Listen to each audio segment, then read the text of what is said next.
Thank you, President Brown, SUNY Chancellor, members of the Board of Trustees, and esteemed faculty and staff. Hello, class of 2012. Fabulous shoes. I looked at every pair that walked by. I am so honored to be here today. I want to thank you so much for letting me share this special day with you. It means so much to me. When I got the invitation in the mail from President Brown, I was like freaking out. And the first person I called was my mom. I love my mom. She flew all the way in from California to be here today. And I think we all, oh, Mom, see, we all love Mom. There is nothing like a proud parent. And we have hundreds here today celebrating with you. Congratulations to the mothers and fathers who have supported you throughout your academic years. Yay! And I want you guys to know, I'm trying not to use my finger like this because it's lecturing, but I do that. No one will ever, ever love you the way a parent does. That is true. So, class of 2012, this day is all about you. You did it. You did it. And at the Fashion Institute of Technology. It's the coolest school on the planet. And it isn't easy to get into. I should know, because I didn't get in the first time I applied. True. It was 1982 when my mother did hear about the FIT new cosmetic program. She thought it would be perfect for me since I had been into makeup since I'm 12. I applied, and I was rejected. I had to have some industry experience to get into the program. Apparently, for some reason, sharing makeup tips with my McDonald's coworkers didn't count as experience. But it turns out experience is really hard to get when everyone requires it. But finally, in desperation, I parked myself outside the Bloomingdale's buying office door for like a week straight until they gave me a job. And they gave me a job selling these hair sticks that you roll up and you stick, these Chinese hair sticks. It was on the cosmetic floor. It was a no-wage job, strictly commission. And at the time, money was so tight that I treated popcorn and ramen noodles like food groups. I was starving. But at the end of the year, I applied to FIT again, and this time I got in. And FIT dorm life, I lived in the dorms, in the mid-'80s was, we would have called it totally rad. I don't know what you guys say now. We were a tight group, we studied hard, and we played hard too. And I remember honing my makeup artistry skills on my dorm mates for when we'd go out dancing. And I vividly remember one night in 1984, we were heading downtown to a club that had this wild trampoline on the dance floor. It was called Area. It was this great trampoline on the dance floor. It does sound dangerous to me now, but at the time I went down there bouncing around. It was just awesome at the time. And I had carefully dressed trampoline appropriate. And let me tell you, I was looking totally hot.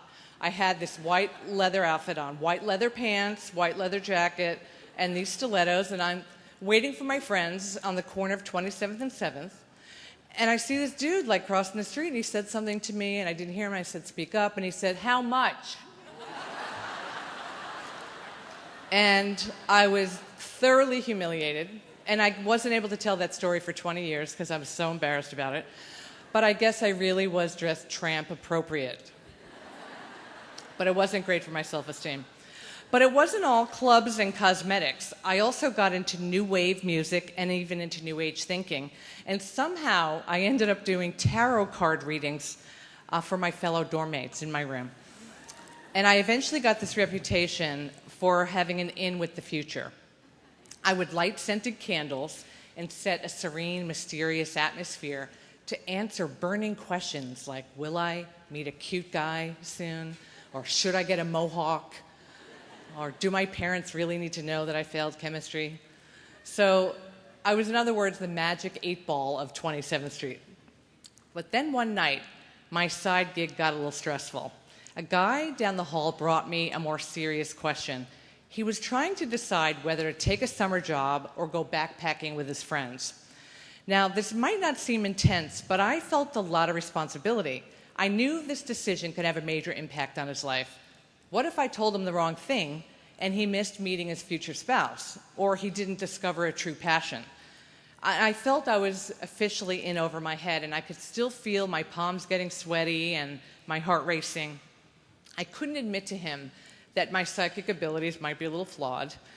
I had a reputation to uphold. I had a line out the door, people wanting to hear my thoughts. But I had a crazy thought that maybe I could help him, even if my connection with the future was a little off that day.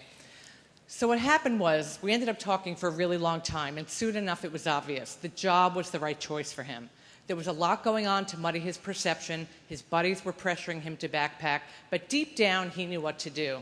And you know what? I loved it. He was figuring it out, and I was helping him find his voice. So I learned a lot that night. I realized that we do have our own answers. Even when there were contrary voices, he knew what was right. He knew about the job, and at the same time, I knew I could help him find his way. And I think if you ask anyone that you respect in business or in your life, you will hear a theme of trusting yourself. People will give you advice, sometimes whether you ask for it and sometimes not. And that's a good thing. But don't forget, please, don't forget to trust your gut. No one can take that away from you. Hey, I was a nervous wreck during the early days at Bare Essentials. I had my husband, I had a baby son, I was supporting the family, and constantly worrying about whether the company was going to make it.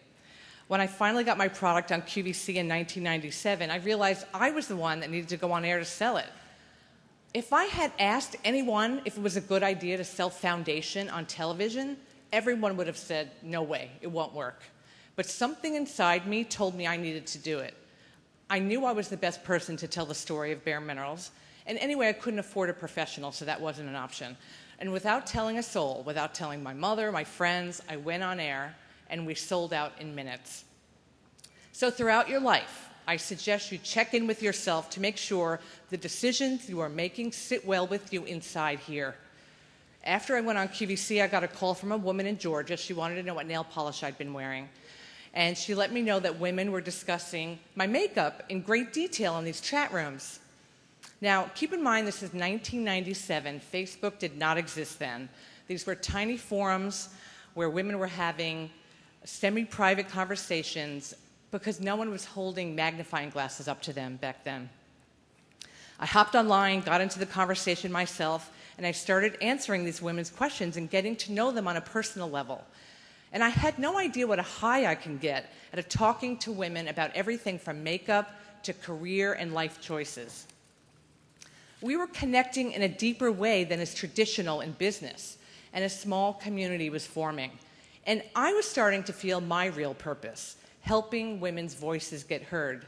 It was like finding that guy's voice in the dorm room that night. It felt right, it was energizing, and it never felt like work. Certainly it was bigger than makeup. It was about relationships, and that, I realized, was what I was passionate about. That's the second lesson I learned from my dorm room encounter with the Beyond. Your inner voice is not only powerful, but also holds the answer to what drives you, what you are so passionate about that doing it doesn't feel like work, even though, fingers crossed, you will get paid for it someday.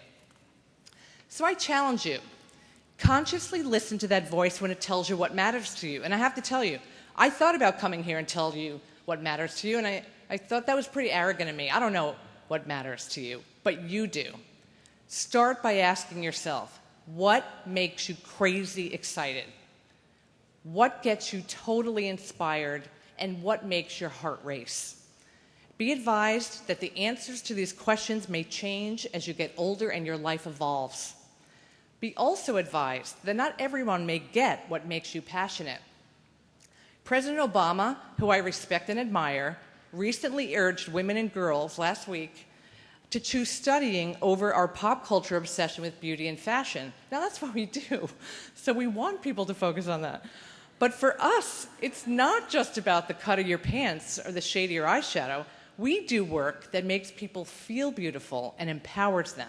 So don't let naysayers make you doubt your choices. Make them confidently, boldly, and unapologetically. Figure out what makes you tick and what will continue to make you tick throughout your life. You have to explore a little and start by saying yes. Say yes to invitations. go hiking, to attend the symphony, to meet new people, preferably people who are not in your line of work. Expose yourself to those who have different lives and dreams and passions from your own, and spend more time with your grandparents. Bring your camera, take notes everywhere you go. I've been keeping a journal since elementary school, and occasionally I look over my old entries and remind myself of what used to make me hum with excitement and those things that remained a constant for me all these years. Consider all opportunities. Even if you're not in the mood or you think something's going to be boring, consider each moment as part of a larger story you're building, your great story. You see, for me, being mistaken as a prostitute and going on air for the first time, they're all part of my great story. Embarrassing, but true. Now, it's worth noting that when you're acting on your passions, you are going to encounter fear. I'm not going to lie to you. I was a nervous wreck accepting this honor to speak to you today. I read commencement speeches online. I went on YouTube and watched them all. I bought books on how to give advice. I went on Facebook and asked my friends for ideas. Why? Because I had this real fear of messing up. No matter how successful you or others think you are, that fear of failing just doesn't go away. And I think of it as a survival instinct that lasted through evolution to let us know when we have something on the line. The most vivid memories in my career and my life are the ones where I was scared out of my mind. But I have found one thing that gives fear a run for its money, and that's conviction. When you really, truly believe in something, fear takes a back seat.